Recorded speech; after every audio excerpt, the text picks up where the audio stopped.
देता है। देखिए क्या होता है स्टोरी में। The presidents of the New York Central and the New York New Haven and Hartford railroads will swear on a stack of timetables that there are only two. तो Jack Finney बता रहे हैं कि जो presidents हैं New York के, Central के and New York के New Haven and Hartford railroads, ये जो न्यूज़पेपर है न्यू हेवन और हार्टफोर्ड, ये लोग कसम खाकर कह सकते हैं वहाँ के टाइम टेबल पर कि वहाँ पर केवल 2 ही स्टेशन हैं। अर्थात कहानी से हमको क्लियर हो गया यहीं पे कि स्टेशन लेवल कितने हैं वहाँ पर, ओनली 2 हैं। लेकिन जो हमारा टाइटल है लेसन का वो क्या रखा गया है, द थर्ड लेवल, अर्थात ऐसा कोई लेवल है ही नहीं, फिर भी उसके बारे में चर्चा की जा रही है। बट आई से देयर आर 3, यहाँ आई इस्तेमाल किया गया है चार्ली के लिए जो इस कहानी का प्रमुख करता है। वह कह रहा है आई से देयर आर 3 कि वहाँ पर कितने लेवल हैं, 3। Because I have been on the third level of the Grand Central Station, क्योंकि मैं ग्रांड सेंट्रल स्टेशन के थर्ड लेवल पर था। Yes I have taken the obvious step I talked, तो वो कह रहा है कि हाँ ठीक है, अब मैंने इस दिशा में एक कदम उठाया। I talked to a psychiatrist friend of mine, मेरा एक साइकाट्रिस्ट फ्रेंड है अमंग अदर्स, मैंने उससे बात की। I told him about the third level at Grand Central Station, मैंने उसे ग्रांड सेंट्रल स्टेशन के थर्ड लेवल के बारे में बताया। And he said it was a walking dream wish fulfilment, उसने बताया मुझे कि तुम तो दिन दोपहरे ही जागते हुए कोई सपना देख रहे हो, अर्थात मन से ही कोई ना कोई कहानी बना रहे हो। He said I was unhappy, Sam ने मुझसे कहा कि तुम अनहैप्पी हो, अर्थात अपनी ज़िंदगी से खुश नहीं हो। That made my wife kind of mad, मेरी वाइफ भी मेरे साथ में थी, तो कुल मिला के उसकी बातों को सुनकर मेरी पत्नी भी पागल हो जाती है अगर उसको ये पता चला कि मैं खुश नहीं हूँ, क्योंकि आज की डेली लाइफ में जितने भी रूटीन्स होते हैं वो अधिकतर हस्बैंड और वाइफ को लेके ही चूज़ किए जाते हैं। वो अपनी लाइफ में किसी न किसी तरीके से अनसेटिस्फाई रहते हैं, उनके बीच में किसी न तरीके का कोई ना कोई विवाद चलता रहता है। तो उसकी पत्नी भी उसके साथ में थी, तो उसने कहा कि अरे अब तो दिक्कत हो जाएगी। But he explained that he meant the modern world is full of insecurity, लेकिन उसने बताया कि जो आज की दुनिया है वो फुल ऑफ इनसिक्योरिटी, बहुत ज़्यादा असुरक्षा है, फियर डर है, बार लड़ाई झगड़े हैं, बरी मतलब टेंशन है, चिंताएं हैं, and all the rest of it, और इसी तरीके की कई समस्याएं आज की दुनिया में देखने को मिलती हैं। And that I just want to escape, और उसने कहा कि मैं अपनी इन सभी समस्याओं से दूर भागना चाहता हूँ। वेल हू डज नॉट, ठीक है सभी लोग ही भागना चाहते हैं, कौन है जो आज की दुनिया में खुश हो अपनी ज़िंदगी से। हर किसी की लाइफ में किसी न किसी प्रकार की कोई ना कोई टेंशन चलती रहती है और मनुष्य अपनी उन समस्याओं से दूर भागना चाहता है। Everybody I know wants to escape but they don't wander down into any third level at Grand Central Station. वो कहते हैं एवरीबडी, प्रत्येक, जिनको भी मैं जानता हूँ वे सभी अपनी ज़िंदगी से भाग रहे हैं, लेकिन they don't wander down into any third level at Grand Central station, लेकिन वे तुम्हारी तरह कोई भी कहानी, ऐसी नई कहानी प्रोड्यूस नहीं करते हैं कि ग्रांड सेंट्रल स्टेशन में थर्ड लेवल है। अर्थात हर मनुष्य अपनी अपनी समस्याओं से जूझ रहा है, लेकिन कोई भी मनुष्य ऐसा नहीं कहता कि अब यहाँ पर थर्ड लेवल है या फोर्थ लेवल है, लेकिन तुमने तो बिल्कुल नई कहानी ही खुद से प्रोड्यूस कर डाली। But that's the reason, he said, and my friends all agreed, everything points to it, लेकिन वो कह रहे हैं जो भी कारण है वो यही है, मेरे सभी फ्रेंड्स भी इससे सहमत हैं। एवरीथिंग पॉइंट्स टू इट मतलब ये पॉइंट की बात है कि आज की इस रोज़मर्रा की दुनिया में इंसान बहुत सारी समस्याओं से जूझ रहा है और समस्याओं से बाहर निकलने के लिए वह मनगढ़ंत कहानियाँ बना रहा है। दे क्लेम्ड माई स्टाम्प कलेक्टिंग, उन लोगों ने क्लेम किया कि मेरा जो स्टाम्प कलेक्टिंग का काम है, for example that's a temporary refuse from reality, कोई भी व्यक्ति अगर आज के टाइम में अपनी लाइफ में बिजी रहता है तो वो अपनी समस्याओं से छुटकारा पाने के लिए बिजी रहना चाहता है। हाँ, तो जैसे जो चार्ली है इस कहानी के मुख्य कैरेक्टर, उनका काम भी क्या है, स्टाम्प कलेक्टिंग का, ये उनकी मुख्य हॉबी है। For example temporary refuse from any reality, अर्थात जीवन की किसी भी वास्तविकता से कुछ क्षण के लिए बाहर निकल जाना, ये हॉबी का मतलब होता है। इंसान अपनी हॉबी अर्थात प्रमुख पसंदीदा चीज़ें जीवन में क्यों करता है? क्योंकि वो कुछ टाइम के लिए अपने माइंड को रिलैक्स रखना चाहता है। Well may be, but my grand father did not need any refuse from reality. लेकिन वो कह रहे हैं कि मेरे जो दादाजी हैं वो तो कभी अपनी वास्तविकताओं से नहीं दूर हुए। Things were pretty nice and peaceful. जो चीज़ें थी उस समय पे ज़्यादा प्रिटी थी और पीसफुल थी। इन हिज डेज, जो चार्ले हैं वो बता रहे हैं कि उनके दादाजी के टाइम पे from all I hear and he started my stamp collection. तो वो कह रहे हैं कि मेरे दादाजी भी स्टाम्प कलेक्शन का ही काम करते थे। लेकिन जब दादाजी वाला जो टाइम था उस टाइम तो ना इंसान के पास इनसिक्योरिटी थी, ना कोई फियर था, ना कोई बार था, अर्थात इंसान सभी प्रकार की समस्याओं से मुक्त होते थे। It's a nice collection too. और मेरे दादाजी की ही देन है जो मैं भी उन्हीं की हॉबी पर ही गया हूँ, अर्थात मैं भी स्टाम्प कलेक्टिंग करने का काम करता हूँ। Blocks of 4 of practically every EUS issue, first day covers and so on. President Roosevelt collected stamps to you know. तो वो कह रहे हैं फर्स्ट डे कवर। यहाँ पर एक नया शब्द आया है, first day cover. First day cover वो होता है जब कोई भी स्टाम्प रिलीज होता है तो उसका जो ऑथर होता है या जो राइटर होता है या फिर जो भी स्टाम्प कलेक्टर होता है वो उसको एक एनवलप लेके उसे अपने एड्रेस पर सेंड कर लेता है। तो उस दिन की जो डेट होती है उसको ही क्या कहा जाता है? First day cover and so on. President Roosevelt collected stamps too you know. और आप जानते होंगे जो प्रेसिडेंट रूजवेल्ट हैं ये भी स्टाम्प कलेक्टिंग का ही काम करते थे। इसका मतलब ये तो नहीं है कि उनके जीवन में भी समस्याएं हैं, वो तो इतने रिच हैं, इतने बड़े पदवी पर हैं। अर्थात कहने का आशय ये है कि ज़रूरी नहीं है कि जो स्टाम्प कलेक्ट करता हूँ मैं अपनी समस्याओं से दूर भागने के लिए करता हूँ। ये मेरी हॉबी है और इसीलिए अपनी हॉबी को कायम रखने के लिए ही मैं स्टाम्प कलेक्टिंग का काम करता हूँ और उस हॉबी से मेरे मन को आनंद भी मिलता है। जैसे नॉर्मली किसी के जीवन की भी जो बात होती है तो उसको इंसान अपने जीवन में करता है और उसको पाकर वो खुशी का अनुभव करता है।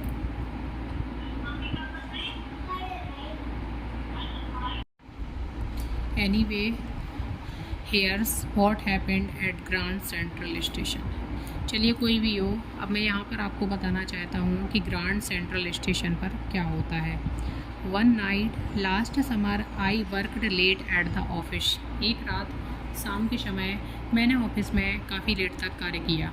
आई was in a hurry to get up down to my apartment. इसलिए उस शाम मुझे बहुत जल्दी थी ताकि मैं अपने अपार्टमेंट तक पहुंच जाऊं। अपार्टमेंट वो स्थान होता है जहां पर व्यक्ति रहता है, अर्थात अपने हाउस में रहता है।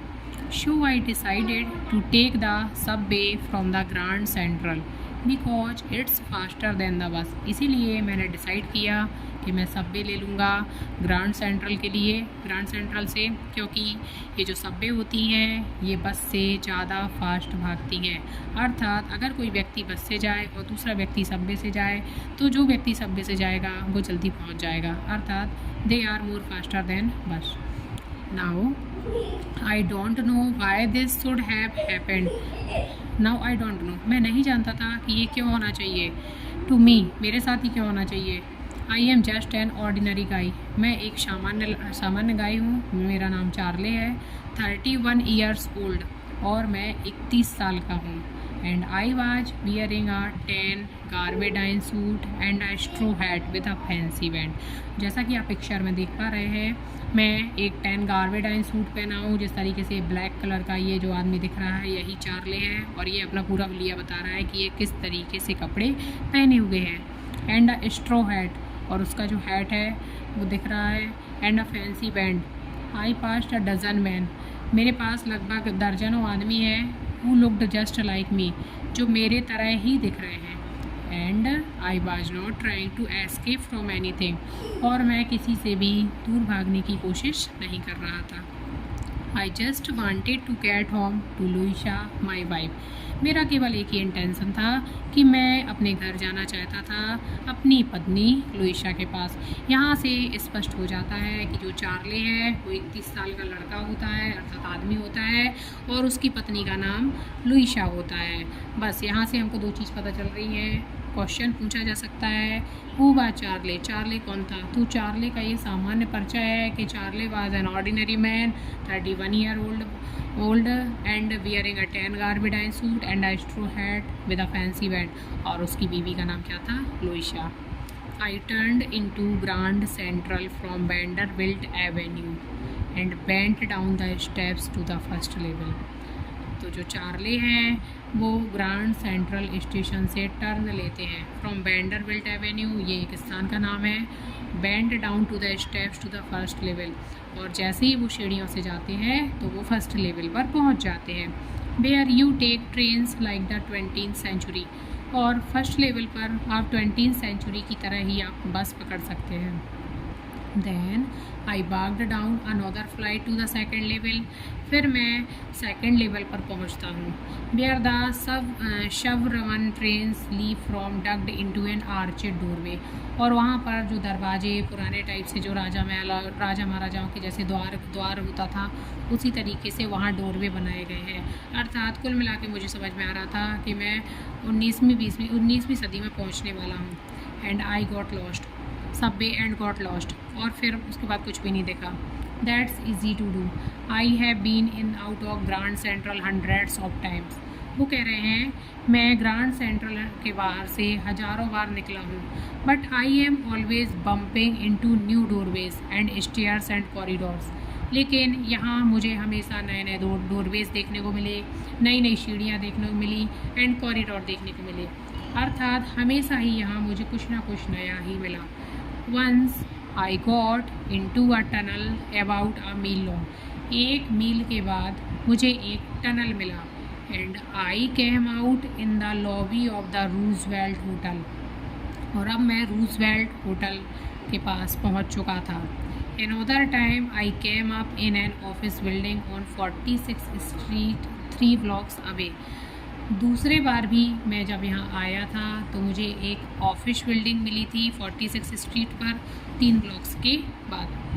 कुल मिला के जो चार्ले हैं वो उनको बताना चाहते हैं कि वो जितने बार भी यहाँ आए हैं उनको सब कुछ यहाँ अलग अलग ही मिला है। अर्थात कोई भी चीज़ें रिपीट नहीं हुई हैं, इसलिए उनको पता ही नहीं चल रहा है कि वो आखिर क्या कर रहे हैं या क्या नहीं कर रहे हैं, और उनको कुछ समझने में भी नहीं आ रहा है। Sometimes I think Grand Central is growing like a tree। इसीलिए कभी कभी तो उनको ये भी लग रहा है जो ग्रैंड सेंट्रल है वो एक ट्री की तरह ग्रो कर रहा है। Pushing out new corridors and staircases like roots. और वहाँ से नए नए कॉरिडोर तक आप पहुँच सकते हैं और नई नई सीढ़ियों का रास्ता भी आप वहाँ से प्राप्त कर सकते हैं। अर्थात अगले पेज में एक चित्र दिख रहा है हमको, और उस चित्र में स्पष्ट हो रहा है कि ये एक ट्री है और ट्री से किस तरीके से अलग अलग स्टेयरकेसेस गई हैं जो अलग अलग कॉरिडोर तक पहुंचाती हैं। तो ग्रैंड सेंट्रल स्टेशन की तुलना भी उन लोगों ने एक ट्री से कर दी है, और जो उनके स्टेशन है उसे कॉरिडोर से तुलना की गई है। There's probably a long tunnel that nobody knows। तो वो कह रहे हैं अब एक लंबा टनल आ गया और जिसको शायद कोई भी नहीं जानता है। Feeling it's way under the city right now. और मुझे ऐसा फील हो रहा है कि इसके अंदर ही सिटी है। On its way to Time Square and maybe another to Central Park. यहाँ से आप टाइम स्क्वायर भी जा सकते हैं और सेंट्रल पार्क भी जा सकते हैं।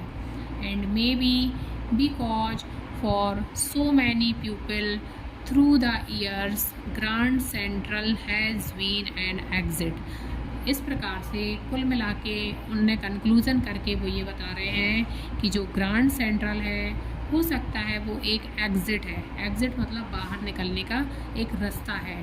अ वे ऑफ एस्केप अर्थात बाहर, यहाँ से आप बाहर जा सकते हैं। May be that's how the tunnel I got into, but I never told my psychiatrist friend about that idea. मैं भी इस टनल पर आया, लेकिन मैंने इस बारे में अपने दोस्त साइकियाट्रिस्ट फ्रेंड को कुछ भी नहीं बताया, क्योंकि मुझे लग रहा था अगर मैं उसको ये सारी बातें भी बताऊंगा तो वो मुझे पागल साबित कर देगा। इसलिए कुछ चीज़ें मैंने साइकियाट्रिस्ट फ्रेंड से छिपाई।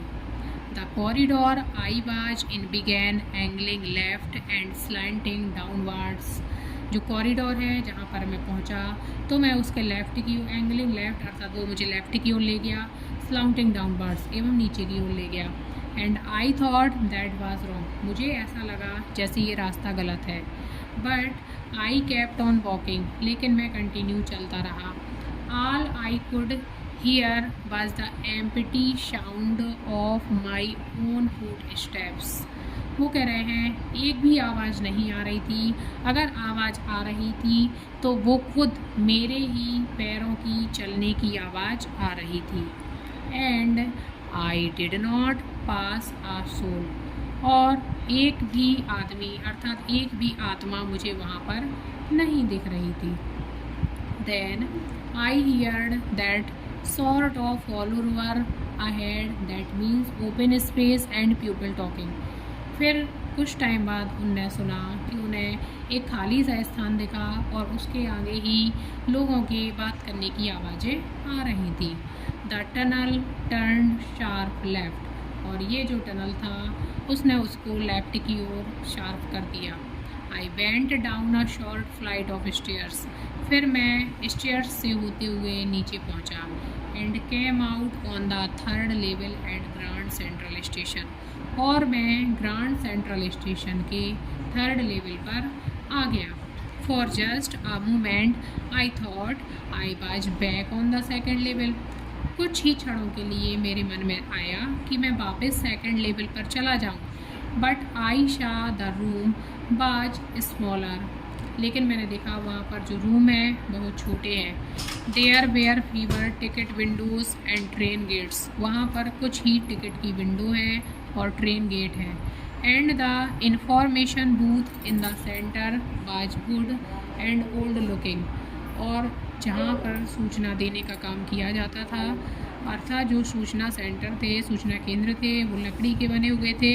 एंड ओल्ड लुकिंग, देखने में ओल्ड स्टाइल के थे अर्थात पुराने स्टाइल के थे। And the man in the booth wore a green eye shade and long black sleeve, और जो आदमी जो यहाँ पर बैठा था वो ग्रीन आई शेड अर्थात आँखों के ऊपर कुछ ग्रीन कलर का कुछ शेप आई शेप टाइप से कुछ पहने हुए था, प्रोटेक्शन टाइप से। And long black sleeves protectors, और स्लीव्स में वो ब्लैक कलर के प्रोटेक्टर्स पहने था। The lights were dim and sort of flickering, वहाँ पर जो लाइट थी वो बहुत ज़्यादा डिम थी, डिम समझते हो ना, बहुत ज़्यादा स्लो लाइट थी। एंड शॉर्ट ऑफ फ्लिकरिंग, और लगभग वो फ्लिकरिंग हो रही थी अर्थात लपक रही थी।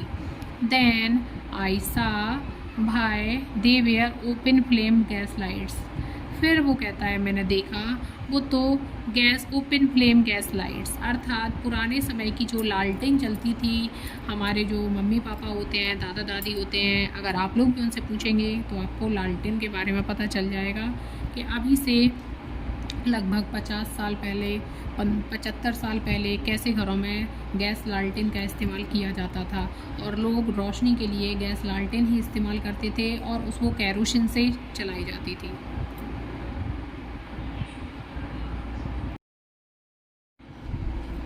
There were brass spittoons on the floor, and across the station a glint of light caught my eye. तो जो चार्ले है वो बता रहा है कि वहाँ थर्ड स्टेशन अर्थात थर्ड लेवल पर क्या था, वहाँ पर ब्रास स्पिटून्स ऑन द फ्लोर, जिस तरीके से फ्लोर पर डस्टबिन रखी जाती हैं तो वहाँ पर कुछ पुराने टाइम में कुछ हड़िया की तरह कुछ बर्तन होते हैं वो रखे हैं। And across the station a glint of light caught my eye, और वहीं स्टेशन पर अचानक से मैंने लाइट देखी। A man was pulling a gold watch from his vest pocket, एक आदमी ने अपनी वेस्ट पॉकेट से गोल्ड की वॉच निकाली। ही स्नैप्ड ओपन, उसने उस वॉच को ओपन किया।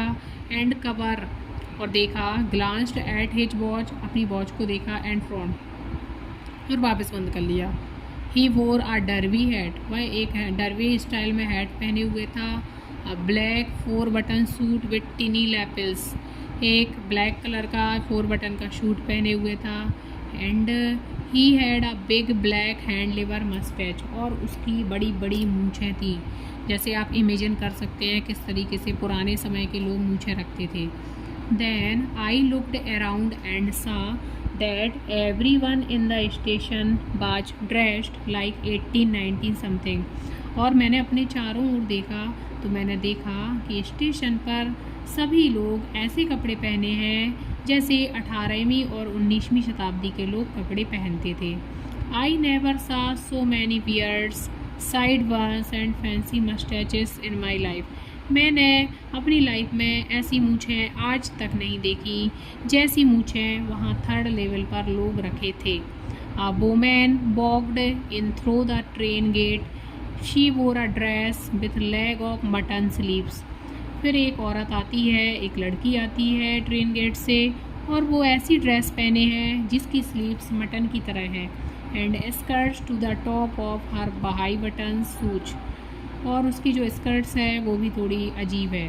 Back of her out on the tracks I caught a glimpse of a locomotive, और जैसे ही मैं से उसके बैक पर पहुंचा तो वहाँ पर मुझे एक लोकोमोटिव इंजन दिखा।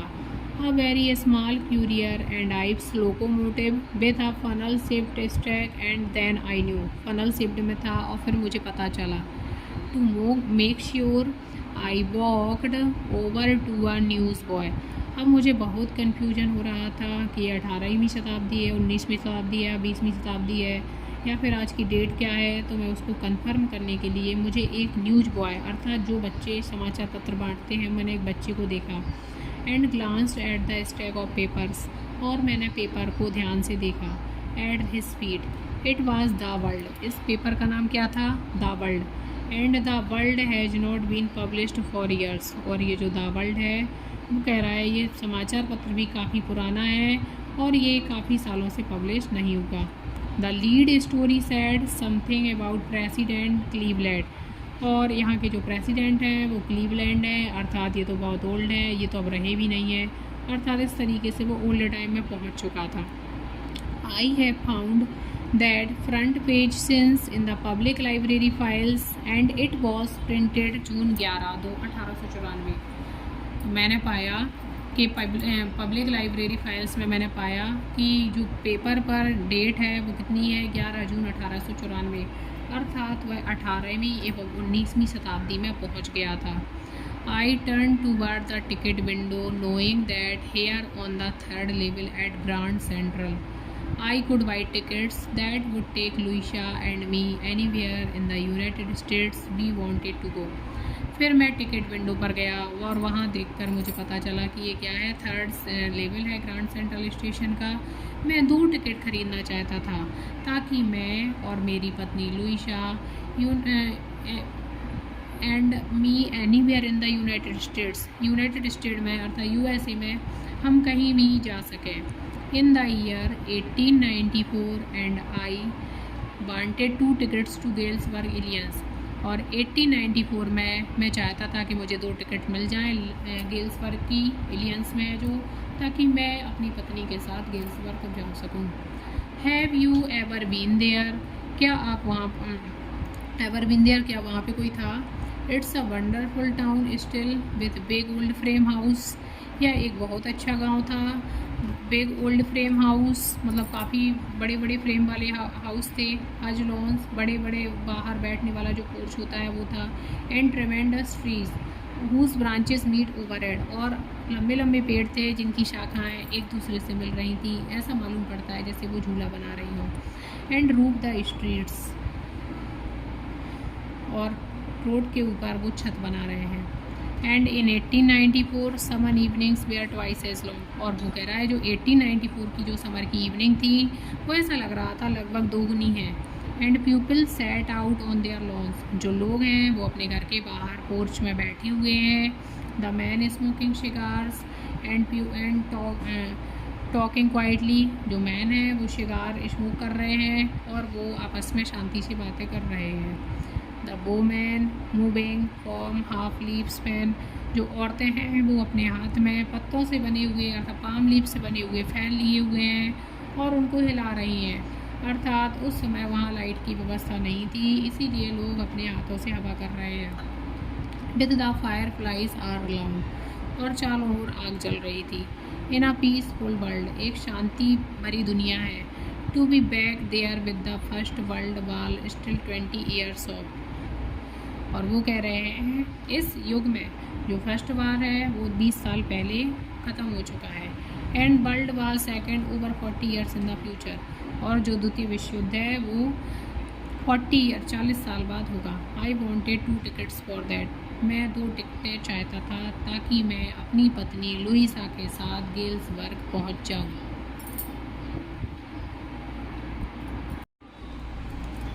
The clerk figured the fare, जो क्लर्क बैठा था टिकट काउंटर पर उसने मुझे किराया बताया।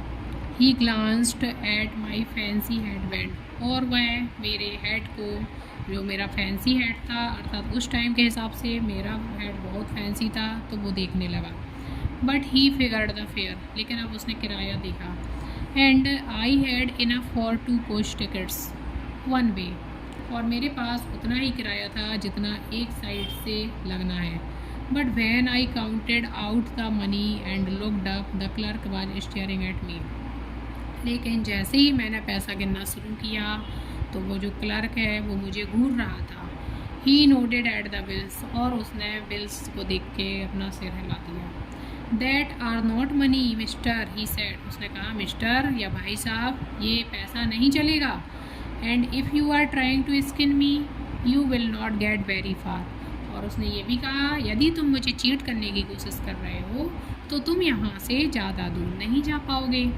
And he glanced at the cash drawer beside him, of course the money was old style bill, अर्थात वहाँ पर जो मनी चलती थी, जो करेंसी चल रही थी वो भी ओल्ड स्टाइल ही करेंसी थी, और जो हमारे चार्ले हैं उनके पास न्यू स्टाइल करेंसी थी। तो अब एक मुद्दा बीच में परेशान कर रहा है कि किस तरीके से न्यू करेंसी को ओल्ड स्टाइल करेंसी में कन्वर्ट करवाया जाए। Half again as big as the money was used nowadays and different looking, आज जो मनी चल रही है और जो पुराने समय में मनी चल रही थी वो दिखने में काफ़ी अलग है और उसकी मार्केट वैल्यू भी अलग है। I turn away and got out fast, मैं वहाँ से मुड़ गया और मैं बहुत तेज़ी से वापस गया। There is nothing nice about jail even in 1994, तो उसने कहा कि मेरे लिए ये ज़्यादा अच्छा होगा कि मैं यहाँ से भाग जाऊँ, क्योंकि मैं नहीं चाहता कि मैं जेल में जाऊँ और वहाँ पर वो सब मेरे साथ किया जाए जो अन्य कैदियों के साथ किया जाता है। अर्थात कुल मिला के चार्ले अपनी मनगढ़ंत कहानी में जेल में भी नहीं जाना चाहते हैं, क्योंकि वहाँ जेल में दिए जाने वाले पनिशमेंट से भी उनको डर लगता है। And that was that I left the same way I came, और मैं जिस रास्ते से आया था मैं उसी रास्ते से वापस चला गया। I suppose next day during lunch hour, मैंने नेक्स्ट डे अगले दिन लंच के समय I drew $300 out of the bank, मैंने बैंक से $300 निकाले। नियरली ऑल वी हैड, और मेरे पास इतना ही मनी था, अर्थात पूरी ज़िंदगी में अभी तक मेरे पास $300 थे, 300, और मैंने पूरे के पूरे डॉलर ही बैंक से निकाल लिए। And bought old style currency, अब मुझे उसे ओल्ड स्टाइल करेंसी में कन्वर्ट करवाना था। That really worried my psychiatrist friend, और इसी ओल्ड स्टाइल करेंसी के बारे में मेरा जो साइकेट्रिस्ट फ्रेंड सैम है ये भी थोड़ी सा चिंतित रहता था। You can buy old money at almost any coin dealers but you may have to pay a premium, आप अपनी न्यू करेंसी को ओल्ड स्टाइल करेंसी में कन्वर्ट करवा सकते हैं, लेकिन उसके लिए आपको बैंक को एक प्रीमियम पे करना पड़ेगा। माई $300 what less than 200 in old style bill, मेरे जो $300 थे वो ओल्ड स्टाइल बिल में $200 की कीमत रख पाएंगे।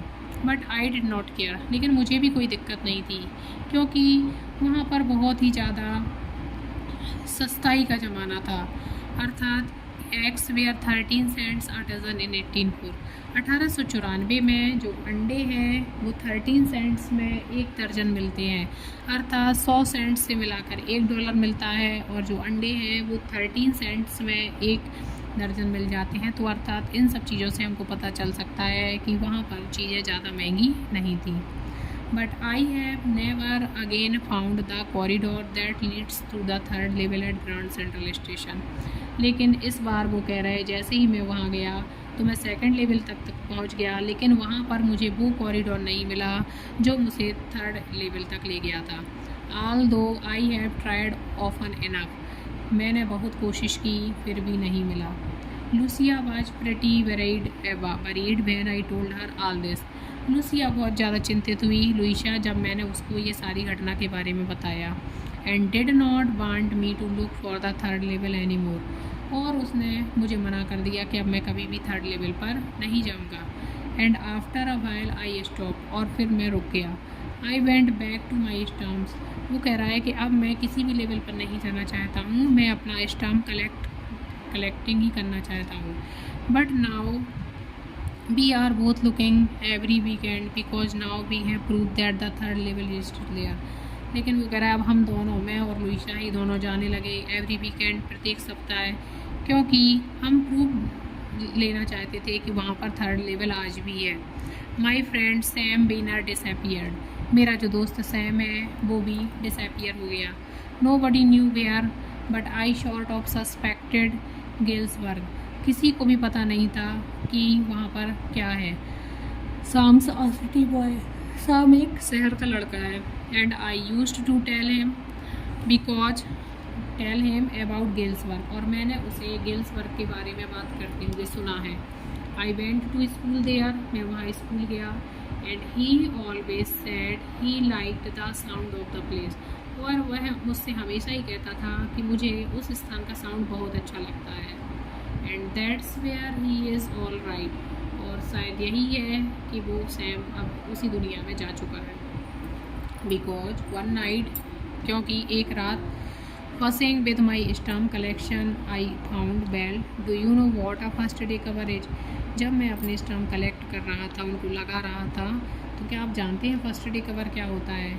When a new stamp is issued, जैसा मैं आपको पहले बता चुकी हूँ कि फर्स्ट डे कवर क्या होता है, उसी चीज़ को यहाँ फिर से एक्सप्लेन किया गया है। देखते हैं, जब कोई भी नया स्टाम्प इशू होता है, स्टाम्प कलेक्टर्स बाई शम, तो जो स्टाम्प कलेक्टर्स होते हैं वो ख़रीदते हैं कुछ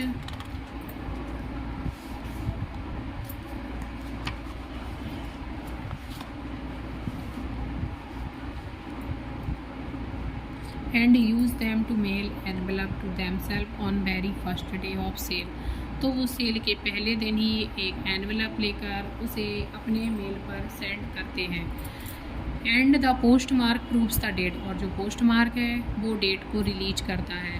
the envelope is called a first day cover, और वह जो एनवेलप है जिसके अंदर पोस्ट किया जाता है स्टाम्प को, उसी को फर्स्ट डे कवर कहते हैं। They are never opened, you just put blank paper in the envelope, उनको कभी खोला नहीं जाता और वो एक ब्लैंक पेपर ही होते हैं एनवेलप के अंदर। अर्थात फर्स्ट डे कवर क्या होता है, जब कोई भी स्टाम्प रिलीज होता है तो उसे एक एनवेलप में अपने ही मेल पर पहले दिन सेंड कर लिया जाता है, तो उससे जो डेट रिलीज होती है और उस एनवेलप को ही फर्स्ट डे कवर कहते हैं। That night among my oldest first day covers, उसी रात मेरे कुछ पुराने फर्स्ट डे कवर भी पड़े थे। आई फाउंड वन, मैंने एक पाया। That should not have been there, उनमें से एक वहाँ पर नहीं होना चाहिए था। बट देयर इट वाज, लेकिन वो था। It was there because someone he had mailed it to my grandfather, वो कह रहा है ये वो फर्स्ट डे कवर था जिसको किसी ने मेरे दादाजी के मेल पर मेल किया था। At his home in Galesburg, जब उनका घर गेल्सबर्ग में था। That's what the address on the envelope said, जो एड्रेस था वो उस एनवेलप के अंदर था। And it had been there since July 1894, और ये 18 जुलाई 1894 की बात है। The postmark showed that, postmark में दिखाया गया था। At I did not remember it at all, the stamp was a 6 Saint dull brown, जो स्टाम्प है वो 6 सेंट का है, ब्राउन कलर का है। With a picture of president Garfield, उस पर जो प्रेसिडेंट गारफील्ड उनकी फ़ोटो लगी हुई थी। Naturally, when the envelope came of the granted in the mail, it went right into his collection. जैसे ही वो उनके मेल में आया तो उनके कलेक्शन में आ गया। And stayed there till I took it out and opened it. जब तक मैं इसे खोलता the paper inside was not blank, तो वो कहता है कि ये जो पेपर है वो ब्लैंक नहीं था, इट रीड, इसको पढ़िए। 941 billiard street in Galesburg aliens, जुलाई 1894, अर्थात इस साइड एड्रेस दिया गया है जहाँ पर वो मेल सेंड किया गया है। चार्ली, किसके नाम से? चार्ली के नाम से। I got to wishing that you were right, मुझे उम्मीद है या मुझे आशा है या मैं कामना करता हूँ कि आप ठीक होंगे। Then I got to believing you were right, और मैं ये भी विश्वास कर सकता हूँ कि आप वहाँ पर अच्छे से होंगे। एंड चार्ली इट्स ट्रू, और वो कह रहा है चार्ली ये बिल्कुल सही है। I found the third level, मैंने थर्ड लेवल पा लिया है, अर्थात मैं थर्ड लेवल पहुँच गया हूँ। I have been here 2 weeks and right now, मैं यहाँ दो हफ्ते से हूँ, और अब down the street at the Daly someone is playing a piano, मैं स्ट्रीट के नीचे यहाँ पर आ गया, मैं यहाँ पर पियानो बजाता हूँ। And they are all out of the front porch singing seeing Nellie home, और मैं एक सिंगिंग भी देखता हूँ, सीइंग नेली होम सुनता हूँ। And I am invited over for रिमॉन्डेड, और मैं यहाँ तुमको आमंत्रित कर रहा हूँ। Come on back Charlie and Louisa, तो वो कह रहे हैं आप जल्दी वापस आइए चार्ली और Louisa. Keep looking till you find the third level, it is worth it is believe me, और वो कहता है कि आपको थर्ड लेवल मिल जाएगा, ये बिल्कुल सच बात है, मुझ पर विश्वास करो। अर्थात द नोट इज शाइंड सैम, ये नोट किसके द्वारा लिखा गया था? शैम के द्वारा। अब देखिए इस स्टोरी में बात किसकी कही जा रही है? दादाजी के टाइम पे। दादाजी के टाइम पे चार्ली तो थे, क्या चार्ली का फ्रेंड सैम था या चार्ली की फ्रेंड लुइसा थी? नहीं, कोई भी नहीं था, लेकिन फिर भी इस लेसन में उसकी मनगढ़ंत कहानी को और अधिक बढ़ावा दिया जा रहा है। At the stamp and coin store I go to, अब मैं जहाँ मेरे स्टाम्प और क्वाइन स्टोर होते हैं मैं वहाँ पर जाता हूँ। I found out that Sam what $800, और मैंने पाया कि जो सैम है उसने $800 लिए थे, worth of old style currency, और उन्हें ओल्ड स्टाइल करेंसी में कन्वर्ट करवाया था। That ought to set him up in a nice little hay feed and grain business, और वहाँ पर जाकर वो अपना एक फीड और ग्रेन बिजनेस शुरू करना चाहता था। ही always said that what he really best he could do, कि उसकी वाकई में यही इच्छा है कि वो अपना खुद का बिजनेस शुरू करे। And he certainly can not go back of his old business, क्योंकि वो निश्चित तरीके से अपने पुराने बिजनेस को नहीं करना चाहता था। नॉट इन गेल्सबर्ग इलियंस इन 1894, और वह गेल्सबर्ग में तो बिल्कुल भी नहीं करना चाहता था हिज ओल्ड बिजनेस, अपना ओल्ड बिजनेस, क्योंकि उसका ओल्ड बिजनेस क्या है? वो एक साइकाट्रिस्ट था।